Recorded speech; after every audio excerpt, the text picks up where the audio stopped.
শিক্ষা সহজের আজকের পর্বে আমরা আলোচনা করব ওয়েস্ট বেঙ্গল বোর্ডের নবম শ্রেণীর বাংলা টেক্সট পোর্শনে পাঠ্য কালিদাসের লেখা ধীবর বৃত্তান্ত। আমরা এই টেক্সট পোর্শনের লেখককে, কোথা থেকে এই পাঠ্য অংশটি নেওয়া হয়েছে, কাহিনীর পূর্বসূত্র থেকে কি প্রশ্ন থাকতে পারে ভেরি শর্ট অ্যান্সার টাইপ বা এমসিকিউ এর ক্ষেত্রে, আর কটি চরিত্র এবং চরিত্রগুলি কিভাবে কাহিনীতে তাদের মন্তব্য উপস্থাপন করেছে বা কাহিনীতে তাদের উপস্থিতি আমরা কিভাবে পাই। তা এই তাদের উপস্থিতি আলোচনা করতে গেলে কিন্তু এই ধীবর বৃত্তান্ত পাঠ্য অংশের বিষয়বস্তু আমাদের সুন্দরভাবে তৈরি হয়ে যাবে। প্রথমেই তোমাদের বলে রাখি, এই টেক্সট পোর্শনের পাঠ্যপুস্তকে যেভাবে নামটি দেয়া রয়েছে সেটা কিন্তু তোমরা লক্ষ্য করবে, ধীবর হাইফেন দিয়ে বৃত্তান্ত। যে কোনো প্রশ্নের উত্তর লেখার সময় এই টেক্সটের নামটা কিন্তু সঠিকভাবে তোমাদের লিখতে হবে। এরপর কালিদাসের উৎসটা আমরা জেনে নিই, কোথা থেকে এই পাঠ্য অংশটি নেওয়া হয়েছে। কালিদাস হচ্ছেন এই পাঠ্য অংশের রচয়িতা। তিনি সংস্কৃত ভাষার একজন বিখ্যাত কবি এবং নাট্যকার ছিলেন। কালিদাসের লেখা, সংস্কৃত ভাষাতে লেখা অভিজ্ঞান শকুন্তলম যে নাটক, তার অংশবিশেষ এখানে পাঠ্যপুস্তকে সংকলিত হয়েছে, যার নাম দেওয়া হয়েছে ধীবর বৃত্তান্ত। এবং সত্যনারায়ণ চক্রবর্তী সেই সংস্কৃত নাটকটিকে বাংলায় অনুবাদ করেছেন। তার সেই অনুবাদ থেকেই কিন্তু আমাদের পাঠ্য অংশটি গৃহীত হয়েছে এবং সংকলকেরা এর নাম দিয়েছেন ধীবর বৃত্তান্ত। নাম থেকে তোমরা বুঝতেই পারছো যে এখানে ধীবর সম্পর্কিত, মূল নাটকের যাই বিষয় থেকে থাকুক, ধীবর সম্পর্কিত তথ্য বা জায়গাটায় নাটকের এখানে মূলত প্রাধান্য পেয়েছে। ধীবরকে নিয়েই এই পাঠ্য অংশের মধ্যে সমস্ত প্রসঙ্গের উপস্থাপনা। তা মূল কাহিনীর পূর্বে আমাদের সঠিকভাবে বুঝে নিতে হবে কাহিনীর পূর্বসূত্র, না হলে কিন্তু যে উত্তর লিখতে গিয়ে প্রাসঙ্গিকতা আমরা উপস্থাপন করতে পারবো না। তাহলে চলো আমরা কাহিনীর যে পূর্বসূত্র রয়েছে সেখান থেকে কী ধরনের কি প্রশ্ন থাকতে পারে দেখে নিই। এখানে বলছে, মহর্ষি কর্ণের তপবনে তার অনুপস্থিতিতে শকুন্তলাকে বিয়ে করে রাজা দুষ্যন্ত রাজধানীতে ফিরে গেছেন। এইখানে একটু মাথায় রাখবে যে রাজা দুষ্যন্তর রাজধানীর নাম ছিল হস্তিনাপুর। এটা তোমাদের একটু জেনে রাখতে হবে। তাহলে প্রথম লাইনেই দেখো প্রশ্ন, রাজা দুষ্যন্ত শকুন্তলাকে কোথায় বিয়ে করেছিলেন? উত্তর হবে, রাজা দুষ্যন্ত শকুন্তলাকে বিয়ে করেছিলেন মহর্ষি কর্ণের তপবনে। এরপর এখানে আরও একটি প্রশ্ন, যে শকুন্তলাকে বিয়ে করে রাজা দুষ্যন্ত কোথায় ফিরে গিয়েছিলেন? শকুন্তলাকে বিয়ে করে রাজা দুষ্যন্ত তার রাজধানী হস্তিনাপুরে ফিরে গিয়েছিলেন। কিন্তু দীর্ঘ সময় পরেও শকুন্তলার খোঁজ নিতে কোনো দূত তপবনে এলো না। স্বামীর চিন্তায় যখন শকুন্তলা অন্যমনা, তখন তপবনে এলেন ঋষি দুর্বাসা। এখানে আবারও প্রশ্ন, শকুন্তলা কি কারণে অন্যমনা ছিলেন? তাহলে উত্তরে আমরা, এটা ভেরি শর্ট অ্যান্সার টাইপ প্রশ্নের মতোই প্রশ্ন এগুলো, যে উত্তরে আমরা বলবো, রাজা দুষ্যন্ত শকুন্তলাকে বিয়ে করে রাজধানীতে ফিরে গেলে দীর্ঘ সময় অতিক্রান্ত হওয়ার পরেও রাজার কোনো দূত তপবনে শকুন্তলার খবর নিতে আসে না। তাই স্বামীর চিন্তায় শকুন্তলা অন্যমনা হয়ে পড়েছিলেন। এরপর শকুন্তলা যখন স্বামীর চিন্তায় অন্যমনা, তখন তপবনে কে এলেন? তখন তপবনে এসেছিলেন ঋষি দুর্বাসা।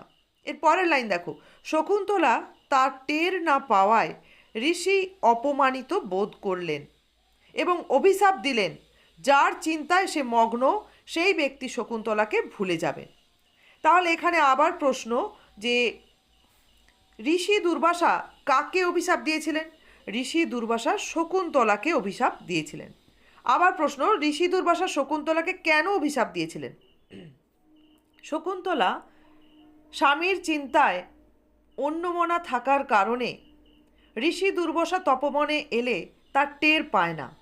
তাতে ঋষি দুর্বাসা অপমানিত বোধ করেছিলেন এবং সে কারণেই তিনি শকুন্তলাকে অভিশাপ দিয়েছিলেন। এরপরে আবার প্রশ্ন, যে ঋষি দুর্বাসা শকুন্তলাকে কি অভিশাপ দিয়েছিলেন? ঋষি দুর্বাসা শকুন্তলাকে অভিশাপ দিয়েছিলেন যে শকুন্তলা যে ব্যক্তির চিন্তায় মগ্ন সেই ব্যক্তি শকুন্তলাকে ভুলে যাবেন।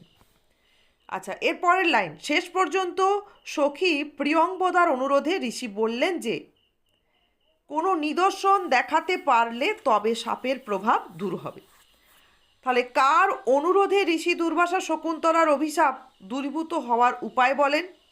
সখী প্রিয়ংবদার অনুরোধে ঋষি দুর্বাসা শকুন্তলার অভিশাপ দূরীভূত হওয়ার উপায় বলেন। এখানে একটা জিনিস তোমাদের জেনে রাখতে হবে, এই রাজধানী হস্তিনাপুরের মতো যে শকুন্তলার সখী কারা। আমরা শকুন্তলার সখীর নাম এখানে একজনই পাচ্ছি, প্রিয়ংবদা, তবে আরও একজন সখী রয়েছে, অনুসূয়া। শকুন্তলার সখী হচ্ছে দুজন, অনুসূয়া ও প্রিয়ংবদা। এরপরের লাইন, দুষ্যন্ত রাজধানীর উদ্দেশ্যে বিদায় গ্রহণের সময় শকুন্তলাকে যে আংটিটি পরিয়ে দিয়েছিলেন সখীরা মনে করলেন সেই আংটিটি হবে ভবিষ্যতে স্মারক চিহ্ন। তাহলে এখানে আবার প্রশ্ন, সখীরা কোনটিকে ভবিষ্যতে স্মারক চিহ্ন ভেবেছিল? রাজা দুষ্যন্ত শকুন্তলাকে বিয়ে করে রাজধানীতে যাওয়ার পূর্বে শকুন্তলাকে যে আংটিটি পরিয়ে দিয়েছিলেন সেটিকেই সখীরা ভবিষ্যতে স্মারক চিহ্ন বলে মনে করেছেন। এরপর মহর্ষি কর্ণ তীর্থ থেকে তপবনে ফিরলেন, শকুন্তলাকে পতিগৃহে পাঠানোর আয়োজন করলেন। তাহলে এখানে প্রশ্ন হতে পারে যে মহর্ষি কর্ণ কোথা থেকে ফিরে শকুন্তলাকে পতিগৃহে পাঠানোর ব্যবস্থা করলেন, না তীর্থ থেকে ফিরে শকুন্তলাকে পতিগৃহে পাঠানোর আয়োজন করলেন। এরপরের অংশটা দেখো, দুষ্যন্ত সমীপে উপস্থিত হলে তিনি শকুন্তলাকে চিনতেও পারলেন না। এদিকে পথে শচীতীর্থে স্নানের পর অঞ্জলি দেওয়ার সময় হাত থেকে খুলে পড়ে গেছে শকুন্তলার হাতের আংটি। শকুন্তলা অপমানিতা হলেন রাজসভায়। ঘটনাক্রমে সেই আংটি পেল এক ধীবর। তাহলে শকুন্তলার হাতের আংটি কোথায় খুলে পড়ল? না শচীতীর্থে স্নান করবার সময়, স্নানের পর অঞ্জলি দেওয়ার সময় শকুন্তলার হাতের আংটি শচীতীর্থে খুলে পড়েছিল। এরপরে প্রশ্ন, শকুন্তলা কোথায় অপমানিতা হয়েছিলেন? শকুন্তলা রাজা দুষ্যন্তের রাজধানী হস্তিনাপুরে তার সভাতে অপমানিতা হয়েছিলেন। এবার শকুন্তলা কেন অপমানিতা হয়েছিলেন? না এখানে তোমাদের একটু পূর্বের যে অংশ থেকেই বলতে হবে। ঋষি দুর্বাসার অভিশাপ বশত রাজা দুষ্যন্ত শকুন্তলাকে ভুলেও গিয়েছিলেন, আর শকুন্তলা রাজা দুষ্যন্তের দেওয়া আংটিটি দিতে না পারায় বা দেখাতে না পারার কারণে শকুন্তলা রাজসভায় অপমানিতা হয়েছিলেন, যেহেতু কোনোভাবেই কোনো দিক থেকেই রাজা দুষ্যন্ত শকুন্তলাকে স্ত্রী হিসেবে স্মরণ করতে পারছিলেন না। এরপরে আর একটি প্রশ্ন এই অংশ থেকে, যে শকুন্তলা শচীতীর্থে খুলে পড়া আংটিটি কে পেয়েছিল? শকুন্তলার শচীতীর্থে খুলে পড়া আংটিটি আলোচ্য পাঠ্য অংশে, ধীবর বৃত্তান্ত পাঠ্য অংশের ধীবর ব্যক্তিটি পেয়েছিলেন। ব্যাস, আমরা দেখো এইখানে এই কাহিনীর পূর্বসূত্রের সংক্ষিপ্ত অংশের মধ্যে কিন্তু অনেক প্রশ্ন পেলাম, যা ছোট প্রশ্ন হিসেবে এমসিকিউ বা ভেরি শর্ট অ্যান্সার টাইপ তোমরা পেতে পারো। এই অংশটা কিন্তু ভালো করে তোমরা তৈরি রাখবে। এবারে আমরা জেনে নেব পাঠ্য অংশের প্রধান চরিত্র কয়টি। প্রধান বা যে কটি চরিত্র রয়েছে তার মধ্যে আমরা পাই দুজন রক্ষীকে। প্রথম রক্ষীর নাম হচ্ছে সূচক এবং দ্বিতীয় রক্ষীর নাম হচ্ছে জানু। আর রয়েছে রাজশ্যালক, আর কাহিনীর যিনি হচ্ছেন প্রধান চরিত্র বা কেন্দ্র চরিত্র বা যার নামেই পাঠ্য অংশের নাম সেই ধীবর ব্যক্তিটি। আমরা এবার জেনে নেব যে দুজন রক্ষীর কাহিনীতে কি ধরনের উপস্থিতি রয়েছে এবং রাজশ্যালক আর ধীবরের এদের প্রত্যেকের উপস্থিতি যদি কাহিনীতে আমরা পরপর এদের মন্তব্য অনুসারে মাথায় রাখতে পারি তাহলে যে লাইন ধরেই প্রশ্ন থাকুক না কেন তোমাদের কাছে উত্তর দেওয়াটা সহজ হবে। প্রথমে আলোচনা করছি দুজন রক্ষীর। তোমরা পাঠ্য পুস্তকটা সামনে খোলা রেখো, তাহলে বুঝতে পারবে যে একদম দুজন রক্ষীর এই পাঠ্য অংশের কিভাবে উপস্থাপনা রয়েছে। একদম কাহিনীর শুরু থেকে পাঠ্য অংশের শেষ পর্যন্ত আমরা দেখব যে দুজন রক্ষী ধীবর ব্যক্তিটিকে কিন্তু কোনোভাবেই নির্দোষ ভাবতে পারেনি। শুরুতেই দুজনে তাড়না করে তাকে চোর বলে চিহ্নিত করছে। এরপর প্রথম রক্ষী সূচক উপহাসের ভঙ্গিতে ধীবরকে জানাচ্ছেন যে রাজা সৎ ব্রাহ্মণ বিবেচনা করে যেন তাকে নিজে হাতেই আংটিটি প্রদান করেছেন, ধীবর ব্যক্তিটিকে নিজে হাতেই আংটিটি প্রদান করেছেন। পর মুহূর্তেই দ্বিতীয় রক্ষী মন্তব্য করে বসে যে ধীবরকে উদ্দেশ্য করে বাটপার। তারপরে আমরা দেখব দুজনে মিলে ধীবর ব্যক্তিটিকে বলে গাঁট কাটা, অর্থাৎ কোনোভাবেই চোর ছাড়া সেই ধীবরকে এই দুজন রক্ষী কিছুই ভাবতে পারছিল না। এরকমই সময় কাহিনীর এর পরের অংশে আমরা দেখব যে যখন রাজশ্যালক সেই আংটিটির বিষয়ে ধীবর ব্যক্তিটি যা বলছেন তা সত্য কিনা বিচার করবার জন্য রাজসভায় যাওয়ার কথা বলেন, তখন দুজন রক্ষী কিন্তু মনে মনে ভাবে যে রাজা খুশি হবেন তার আংটিটি পেয়ে।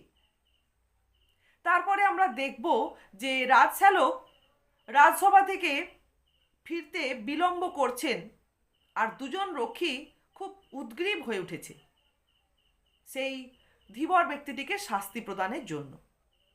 এখানে প্রথম রক্ষী সূচকের মন্তব্যে আমরা পাচ্ছি যে শাস্তি বিধানের পূর্বে ধীবরকে যে মালা পরানো হবে সেই মালাটি গাঁথার জন্য প্রথম রক্ষী অস্থির হয়ে উঠেছেন। তার ঠিক পর মুহূর্তে দ্বিতীয় রক্ষীর মন্তব্য, জানুকের মন্তব্য যে রাজামশাই তো হুকুমনামায় সুনিশ্চিতভাবে শাস্তি বিধান করবেন ধীবরে, এবং সেই শাস্তিতে হয়তো শকুন দিয়ে না হলে কুকুর দিয়ে ধীবরকে খাওয়ানো হবে। তারা যেন নিজেদেরকে আর কোনোভাবেই সামলে রাখতে পারছিলেন না। ঠিক এর পর মুহূর্তে যখন রাজশ্যালক রাজদরবার থেকে ফিরে এলেন এবং যখন ঘোষণা করলেন যে ধীবর ব্যক্তিটি আংটির বিষয়ে যা বলেছেন সব কিছুই সত্য, ধীবর ব্যক্তিটি চুরি করেননি, তখন দুজন রক্ষী কিন্তু খুব হতাশ হয়ে পড়েছিল। এবং দ্বিতীয় রক্ষী প্রায় হতাশ হয়ে মন্তব্য করে যেন জমের বাড়ি গিয়ে আবার ফিরে এলো সেই ধীবর ব্যক্তি। তার ঠিক পর মুহূর্তে আমরা দেখব প্রথম রক্ষীর মন্তব্য রয়েছে, তাতেও রয়েছে উপহাস বিদ্রুপ। কি উপলক্ষে? না শাস্তি বিধানের পরিবর্তে পুরস্কার প্রদান, এ যেন শুল থেকে নামিয়ে হাতির পিঠে চড়ানো হচ্ছে।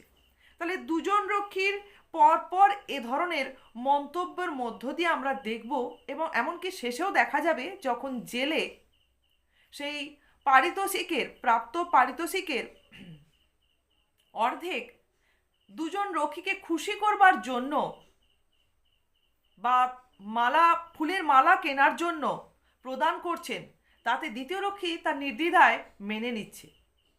তারা যেন কোনোভাবেই শেষ মুহূর্ত পর্যন্ত এই পাঠ্য অংশে সেই ধীবর ব্যক্তিটিকে নির্দোষ ভাবতে পারে না।